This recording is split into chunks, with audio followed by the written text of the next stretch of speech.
Certains détracteurs diront, mais il dit ça, mais c'est le premier à dénoncer, à crier. Parce que j'ai cru lire quelque part qu'il est trop extrême, ce monsieur. Ok.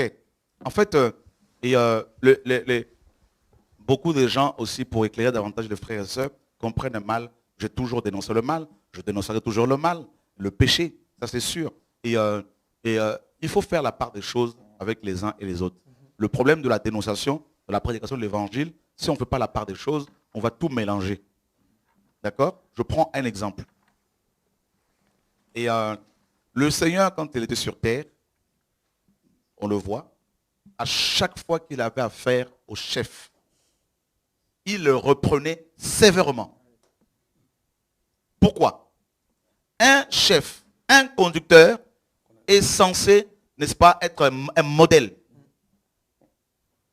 D'accord? Un modèle pour les gens sur qui Dieu l'a établi. Pierre nous dit dans 1 Pierre 5, vous les anciens, soyez des modèles du troupeau. Parce que ils sont reconnus comme anciens à cause de leur ancienneté. Parce que ça fait des années et des années qu'ils sont convertis. Ils ont eu le temps de faire des erreurs et d'apprendre au travers de leurs erreurs. Parce que le mot ancien, la plupart de ces pharisiens étaient des vieillards. Ce n'étaient pas des jeunes de 20 ans. Ce n'étaient pas des convertis au judaïsme il y a 2 ans, 3 ans. C'était des vieillards convertis dans le judaïsme. Ils étaient nés dedans, mais c'était des vieillards.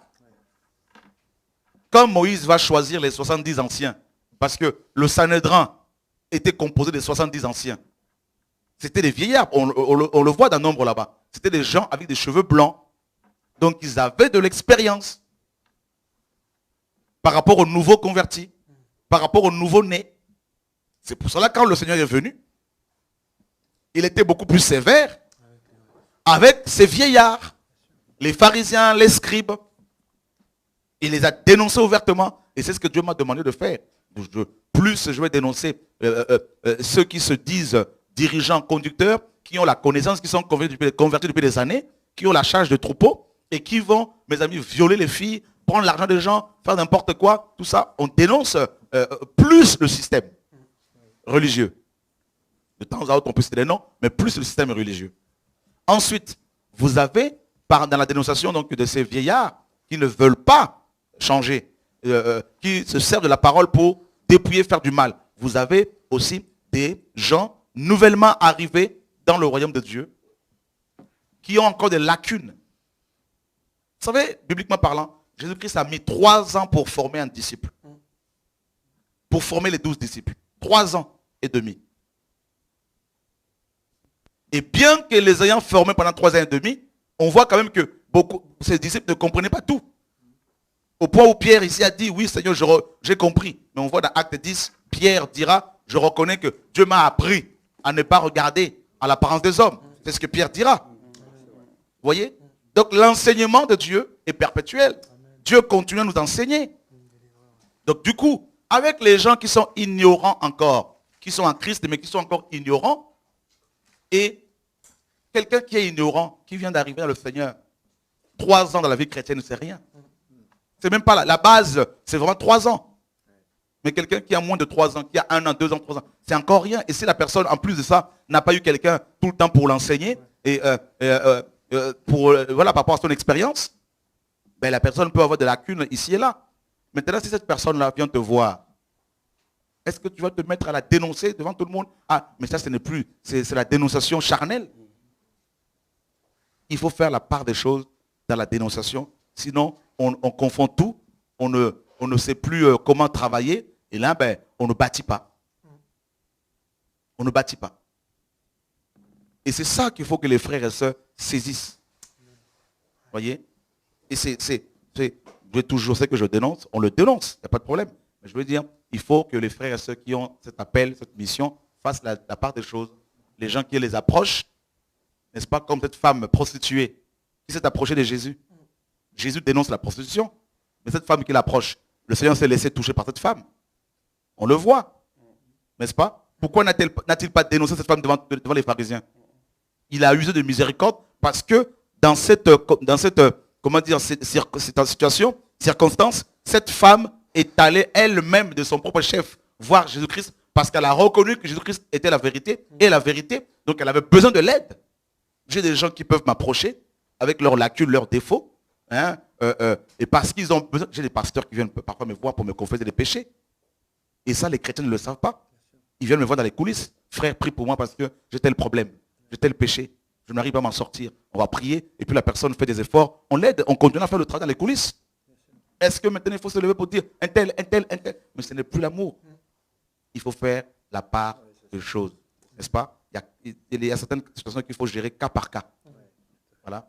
Donc, que Dieu nous aide. Que Dieu nous garde. Pour que les gens comprennent bien, si parfois quand tu dénonces, tu es dur avec les chefs, ceux qui sont censés être des maîtres.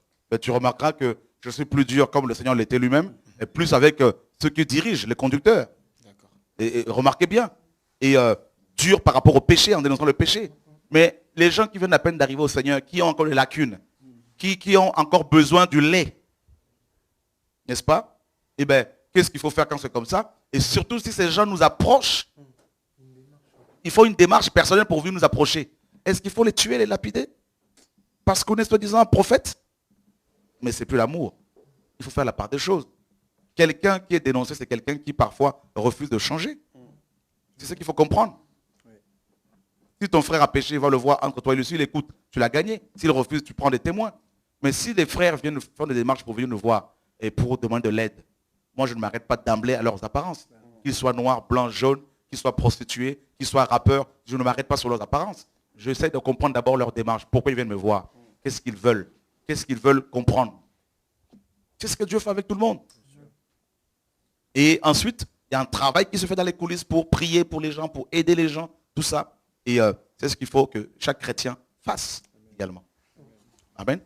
Voilà. Et on est plus dur avec les conducteurs. Michée était dur avec les conducteurs. Pourquoi Akab ne voulait pas de lui? Tu vois?